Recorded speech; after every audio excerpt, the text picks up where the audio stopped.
KSRTCക്ക് ഇപ്പൊ അവരുടെ total flight എന്ന് പറയുന്നത് ടോട്ടൽ ഫ്ലീറ്റ് 4609 കേട്ടോ. 4609. പിന്നെ പ്രൈവറ്റ് ബസ്സുകളുടെ എണ്ണം, കേരളത്തിൽ ഓടുന്ന പ്രൈവറ്റ് ബസ്സുകളുടെ എണ്ണം 11,823. അത് മനസ്സിലാക്കാൻ വേണ്ടി പറഞ്ഞതാ. പിന്നെ 45% ordinary KSRTC total fleet 45% ordinary ബസ്സായിട്ട് ഓടുന്നത്. അത് പിന്നെ എന്താണ് നിങ്ങൾ ഇതുവഴി സാധിക്കാൻ പോകുന്നത്? ഒരു PR അല്ലാതെ, ഒരു പബ്ലിക് റിലേഷൻസ് വർക്ക് അല്ലാതെ എന്താണ് നിങ്ങൾ സാധിക്കാൻ പോകുന്നത്? താങ്കൾ മുമ്പേ അരുൺകുമാറിന്റെ എന്തോ ഒരു അസുഖത്തിന് പോയി ചികിത്സിക്കേണ്ടി വരും 15 തീയതി കഴിഞ്ഞെന്നൊക്കെ പറഞ്ഞല്ലോ. അത് പിന്നീട് ആലോചിച്ചോളൂ. പിന്നെ ശരത്തിന്റെ ചോദ്യത്തിലേക്ക് വന്നാൽ സുപ്രധാനമായ ഒരു കാര്യമാണ് ശരത്ത് താങ്കൾ ചോദിച്ചത്. ചെറിയ കാര്യമൊന്നുമല്ല. ഈ കേരളത്തിലെ UDF മുന്നണി പിന്നെ പ്രവേശിച്ചിരിക്കുന്ന അത്യന്തം അപകടകരമായ സിറ്റുവേഷനാണ് താങ്കൾ സൂചിപ്പിച്ചു വന്നത്. എന്താണെന്ന് ചോദിച്ചാൽ ഈ പിന്നെ മതനിരപേക്ഷത വേഴ്സസ് പിന്നെ സാംസ്കാരിക ദേശീയത.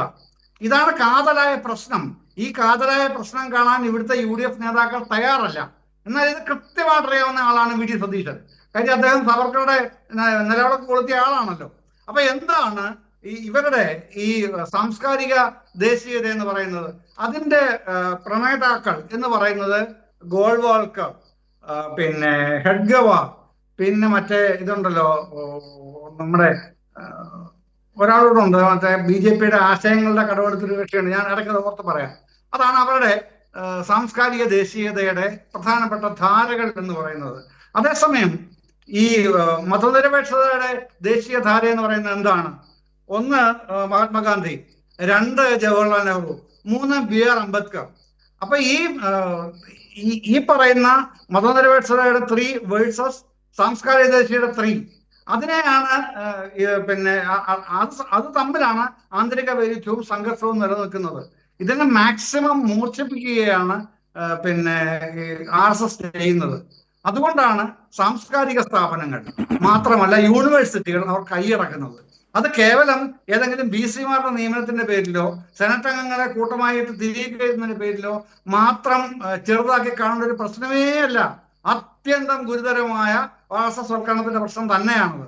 അതിനെ കാണാതിരിക്കുന്ന കോൺഗ്രസ്സുകാരായാലും ശരി, അത് അവരുടെ കാര്യം. പക്ഷെ നമ്മൾ ഇത്തരം കാര്യങ്ങൾ ചർച്ച ചെയ്യുമ്പോൾ നമുക്കത് ഏറ്റവും ഗൗരവമായി തന്നെ ഈ സാംസ്കാരിക ദേശീയത എന്താണ് പ്രതിനിധാനം ചെയ്യുന്നത്, എന്താണ് അവർ അടിച്ചേൽപ്പിക്കാൻ ഉദ്ദേശിക്കുന്നത്. ഞാൻ മുമ്പേ വിട്ടുപോയ പേര് ശ്യാമപ്രസാദ് മുഖർജി. ഈ ഹെഡ്ഗവാറും ഗോൾവൾക്കറും ശ്യാമപ്രസാദ് മുഖർജിയും ചേർന്നതാണ് RSSന്റെ സാംസ്കാരിക ദേശീയതയുടെ പ്രതിനിധാനങ്ങൾ. ഇപ്പുറത്ത് മതനിരപേക്ഷയുടെ പ്രതിനിധാനങ്ങൾ എന്ന് പറയുന്നത് മഹാത്മാഗാന്ധി, നെഹ്റുവും അംബേദ്കറുമാണ്. അപ്പൊ ഈ ഏറ്റുമുട്ടലാണ് നടക്കുന്നത്. ഇതിനെ പരമാവധി മൂർച്ഛിപ്പിക്കുകയാണ് ഇവിടെയും ചെയ്യുന്നത്. ആർലേക്കർ ചെയ്യുന്ന പണി അതാണ്. അല്ല, അങ്ങനെ നെഹ്റുവിയൻ ലെഫ്റ്റായി നിൽക്കുന്ന ശ്രീ ജയചന്ദ്രൻ ഒന്ന് ചുരുക്കി, നെഹ്റുവിയൻ ലെഫ്റ്റാണ് എന്ന് സ്വയം അവകാശപ്പെടുകയോ വിശേഷിപ്പിക്കപ്പെടുകയോ ചെയ്യുന്ന മുഖ്യമന്ത്രിയുടെ ഭരണ സംവിധാനത്തിനകത്താണ് B അശോകിനെ പോലെയുള്ള ആളുകളുടെ വളരെ സുപ്രധാനമായ സ്ഥാനം. തികഞ്ഞ കപട മതനിരപേക്ഷവാദിയാണ് ഇന്നത്തെ കേരള മുഖ്യമന്ത്രി. അത് പറയാൻ എനിക്ക് ഒരു മടിയും സംശയവുമില്ല. തികഞ്ഞ കപട മതേതരവാദിയാണ്. അല്ലെങ്കിൽ ഇത്തരം കാര്യങ്ങൾ, ആറിലേക്ക് ഇത്തരം കാര്യങ്ങൾ ചെയ്യുമ്പോൾ ആദ്യം അതിന് മുന്നിട്ടിറങ്ങേണ്ട ആള് ഈ മുഖ്യമന്ത്രി ആയിരുന്നു. അദ്ദേഹം അത് മിണ്ടുന്നില്ല, വരട്ടെ നോക്കാം എന്ന് പറഞ്ഞതുകൊണ്ട് ഉറപ്പിച്ച് ഞാൻ പറയുന്നു, അദ്ദേഹമാണ് യഥാർത്ഥ കപട മതേതരവാദി. യെസ്.